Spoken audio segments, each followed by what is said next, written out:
السلام علیکم، میں ہوں رضی طاہر۔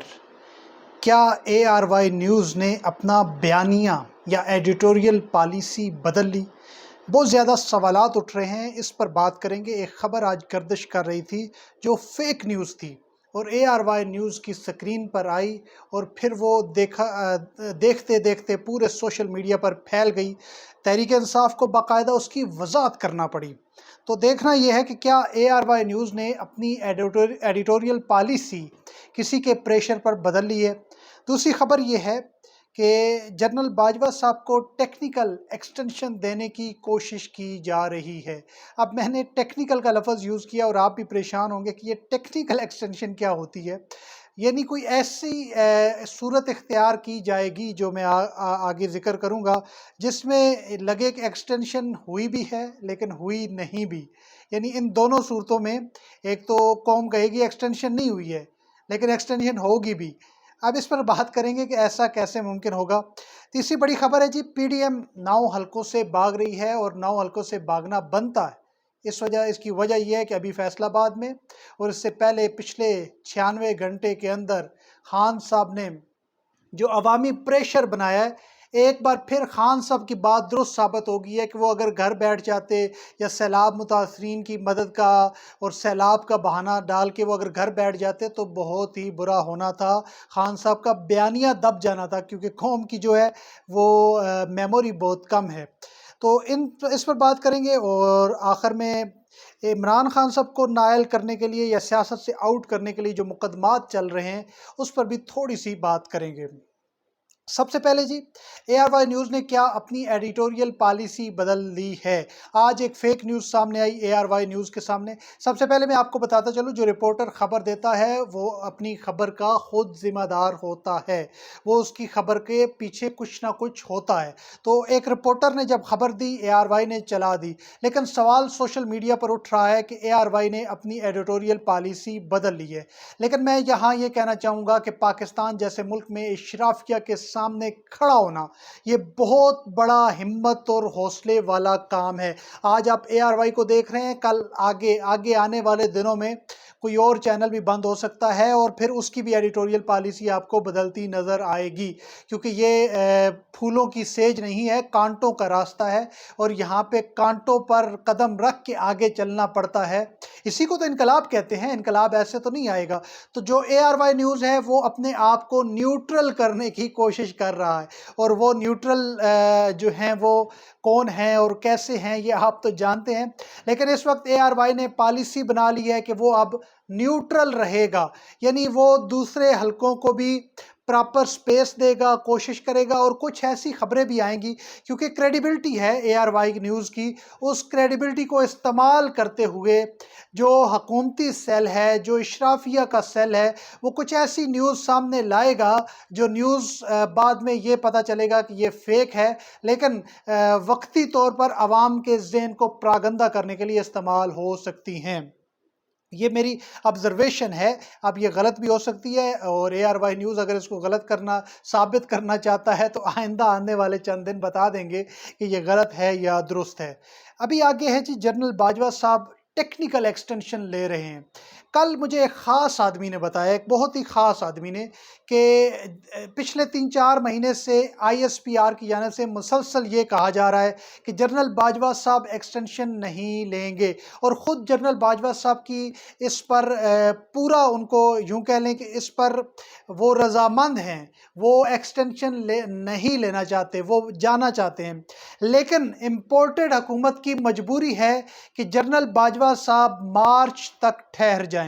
اب مارچ تک ٹھہرنے کا مقصد یہ ہے کہ جنرل باجوہ صاحب اپنے ہوتے ہوئے جنرل انتخابات کروا دیے جائیں، اور کہیں کوئی اگر سپیس بن پاتی ہے جو بنتی دکھائی نہیں دیتی، وہ امپورٹڈ حکومت بنانے کی کوشش کی جائے گی۔ تو خبر یہ ہے میرے پاس، جو بڑی خبر ہے، کہ جنرل باجوہ صاحب ٹیکنیکل طریقے سے ایکسٹینشن دی جائے گی۔ اب اس کا راستہ کورٹ کے ذریعے اپنایا جائے گا۔ کوئی نہ کوئی کورٹ بیچ میں حائل ہوگی۔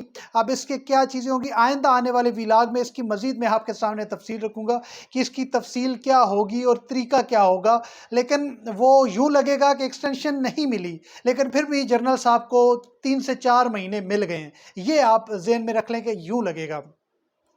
میں آپ کو ایک اور خبر دیتا چلوں، جنرل باجوہ صاحب اپنی سپہ سالاری سے نکلنے کے بعد، یعنی عہدہ اب اگلے سپہ سالار کو دینے کے بعد، جنرل صاحب پاکستان میں رہنے کے بجائے ان کو ایک بڑے ملک سے آفر ہونے والی ہے، بلکہ ہو چکی ہے، اور معاملات کسی حد تک طے پا چکے ہیں۔ اگلے ویلاگ پہ اس کا بھی ذکر کریں گے کہ وہ کون سا ملک ہے اور جنرل باجوہ صاحب کہاں جا رہے ہیں۔ ابھی آتے ہیں جی 9 حلقوں کی طرف، جہاں پہ عمران خان صاحب اکیلے ہیں ورسز آل۔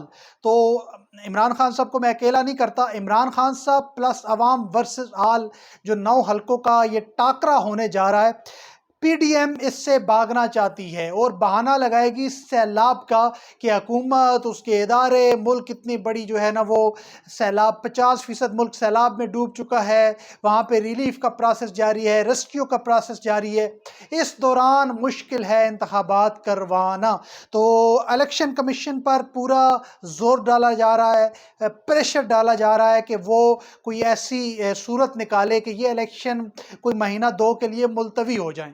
تو 9 حلقوں سے پی ڈی ایم بھاگنا چاہ رہی ہے، لیکن اب دیکھنا یہ کہ بھاگے گی کیسے، الیکشن کمشنر کون سی صورت نکالیں گے، کوئی کرامت کریں گے، کیا کریں گے، کوئی ٹیکنیکل بات تو ہو نہیں سکتی، کیونکہ جن جن حلقوں میں الیکشن ہو رہا ہے اللہ نے کرم یہ کیا ہے کہ وہاں سیلاب نہیں آیا، وہ لوگ سیلاب سے محفوظ رہے ہیں۔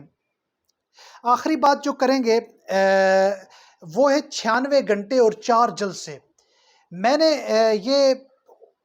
نے فیل کیا تھا بحیثیت پاکستانی کہ سیلاب کے صورتحال میں عمران خان صاحب کو جلسے نہیں کرنے چاہیے، لیکن جب عمران خان صاحب کا نقطہ نظر سامنے آیا اور ان کے قریبی ساتھیوں سے مل کر جو ان کی فیلنگ سامنے آئی ہیں، اس کے بعد میں کسی حد تک قائل ہوا ہوں کہ خان صاحب نے یہ فیصلہ ٹھیک لیا ہے۔ اس کی وجہ یہ ہے کہ ہماری قوم جو ہے اس کو بھولنے کی عادت ہے، اور خان صاحب کے اندر یہ اللہ تعالیٰ نے ان کو یہ صلاحیت دی ہے کہ وہ اس قوم کو بھولنے نہیں دے رہے۔ پاناما سے لے کر آج تک انہوں نے اس قوم کو بھولنے نہیں دیا کہ نواز شریف چور ہے، اور انہوں نے اس قوم کو بھولنے نہیں دیا کہ شہباز شریف چور ہے۔ وہ اب اس قوم کو یہ بھی بھولنے نہیں دیں گے کہ یہ جو امپورٹڈ حکومت آپ پر مسلط ہے یہ ایک سازش کے تحت آئی ہے۔ تو مسلسل یاد دہانی کے لیے ضروری ہے خان صاحب کے جلسے۔ تو یہی چیز لے کر وہ کہتے ہیں کہ جو سیلاب متاثرین ہیں ان کی مدد بھی جاری رہے گی۔ کے پی حکومت بہت اچھا کام کر رہی ہے، پنجاب حکومت سے میں بالکل مطمئن نہیں ہوں، لیکن کے پی حکومت اچھا کام کر رہی ہے، پنجاب حکومت کو بھی اسی طرح کام کرنا چاہیے۔ لیکن میں یہاں پہ ڈی جی خان جو ایریا ہے وہاں پہ زرتاج گل صاحبہ کی جو خدمات ہیں ان کو داد دینا چاہوں گا۔ جب سے سیلاب آئے وہ عوام کے درمیان ہیں، وہاں کام کر رہی ہیں، لوگوں سے مل رہی ہیں، لوگوں کے درمیان رہ کر سب تنگیاں خود بھی برداشت کر رہی ہیں، لیکن حکومت پنجاب جو ہے وہ اس طرح دکھائی نہیں دی جس طرح دکھائی دینا چاہیے تھا۔ تو یہ جلسے جو ہیں یہ اس لیے ضروری تھے کہ عوام کو یاد کروایا جا سکے، بار بار عوام کو ریپیٹ کروایا جا سکے کہ موجودہ حکومت ایک سازش کے تحت آئی ہے، اور اس سازش کو کامیاب نہ ہونے دینے کے لیے، عوامی پریشر برقرار رکھنے کے لیے یہ جلسے ہو رہے ہیں۔ فیصل آباد شاندار جلسہ، گجرات شاندار جلسہ، سرگودا شاندار جلسہ، جہلم کا جلسہ کچھ زیادہ اچھا نہیں تھا، لیکن ہری پور بہت شاندار جلسہ، یعنی پچھلے 5 جلسوں میں سے 4 جلسے تو ریکارڈ توڑ ہوئے ہیں۔ بہاولپور میں بھول گیا ہوں، بہاولپور نے تو کمال کر دیا ہے۔ بہاولپور شہر کی سڑکیں لوگوں سے بھری ہوئی تھیں، بہاولپور شہر میں آپ دیکھیں تو ہر جگہ پہ عوام ہی عوام تھی۔ تو اتنے کمال جلسے یہ پریشر ڈالنے کے لیے کہ عوام بھول نہ جائے سازش کو، اور امپورٹڈ حکومت کے جو ان کے سازشیں ہیں وہ کامیاب نہ ہو سکے۔ تو خان صاحب آپ نے ٹھیک فیصلہ کیا تھا، ہم جیسے کچھ لوگ غلط سمجھے تھے کہ آپ کو یہ سیاسی مہم ترک کرنی چاہیے۔ یہ بھی ایک آپ قوم کے لیے جدوجہد کر رہے ہیں، جہاد کر رہے ہیں، قوم کو اویئر کرنے کے لیے آپ آگے نکل رہے ہیں، تو یہ بھی اتنا ہی ضروری ہے جتنا سیلاب زدگان کی مدد ضروری ہے، کیونکہ پورے ملک پہ ایک سیلاب آیا ہوا ہے اور وہ سیلاب شہباز شریف کی شکل میں آیا ہوا ہے۔ اچھا ابھی ٹائم کافی ہو گیا، 9 منٹ ہو گئے اور میں نہیں چاہتا کہ زیادہ لمبا ویلاگ ہو۔ عمران خان صاحب کو سیاست سے نااہل کرنے کے لیے، آؤٹ کرنے کے لیے 10 مقدمات چل رہے ہیں، 10 کے 10 مقدمات کا کل ذکر کریں گے۔ کل تک کے لیے اجازت دیجیے۔ آج جو باتیں کی ہیں آپ اس کے بارے میں کیا رائے رکھتے ہیں کمنٹس میں ضرور بتائیے گا۔ اللہ نگہبان۔